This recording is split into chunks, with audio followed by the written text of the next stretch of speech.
both ended up at this youth event, really both because we were convinced by our friends to go. I saw her, I was immediately like smitten with her.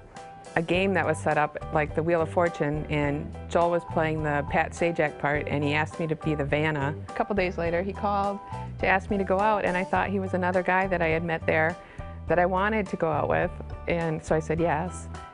So when I show up at the door, I'm not the Joel she thought that guy was.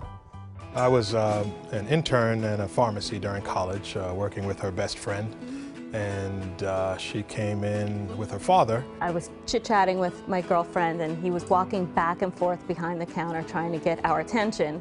I was checking her out, basically. So I found out that they were going to the movies that evening, and decided to invite myself along.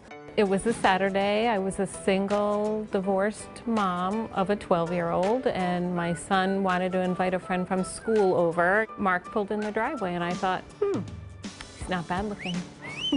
Came back to get him later in the day, and I was kind of excited to go back too, because I had never met Joey before. Paul is best friend's boyfriend, and I were friends. And he kept saying, oh, you got to come out. And then I would, I'd never go. And then one night I was home, and I said, you know what?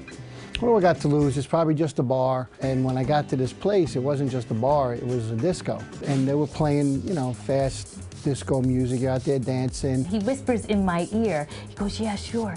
Now they play a slow song when you're all hot and sweaty.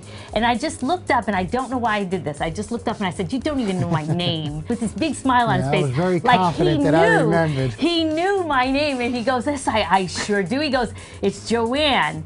And I looked at him, and I walked right off the dance floor. I begged my dad to send him away, just tell him I was sick. He made me go. They changed that night because he was so funny. After the first date, when I got home, I told my dad I was going to marry her. So we went to go see Child's Play, which is a horror movie.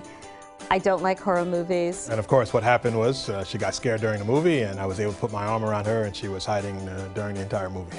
Then they took me home. They dropped me off. And then I asked if I could call her, and what was your response? I will call you. I'm in the process of breaking up with someone. And I didn't think I'd actually ever hear from her again. Apparently the kids were watching us from afar. My son Jake had said to me, you know, Mom, it really looked like you enjoyed talking to Eric's dad, and I told him that you're available. So he came around, and he goes, I may have forgotten your name, but I'll never forget your eyes. So it was like, aww. This August we'll be married for 24 years.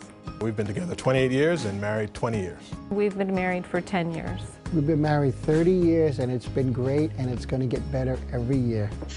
We did it without the internet, and yeah, it just proves that you can meet people at the darndest places. Find someone you really enjoy spending time with. And relationships are about compromises. I mean, there's no perfect partner out there. You're not perfect, and neither is your partner. Pay attention to the unexpected moments. It's all about communication, listening. Always say, no matter what, every day, I love you. Hello, Today fans. Thanks for checking out our YouTube channel. Subscribe by clicking that button down there, and click on any of the videos over here to watch the latest interviews, show highlights, and digital exclusives.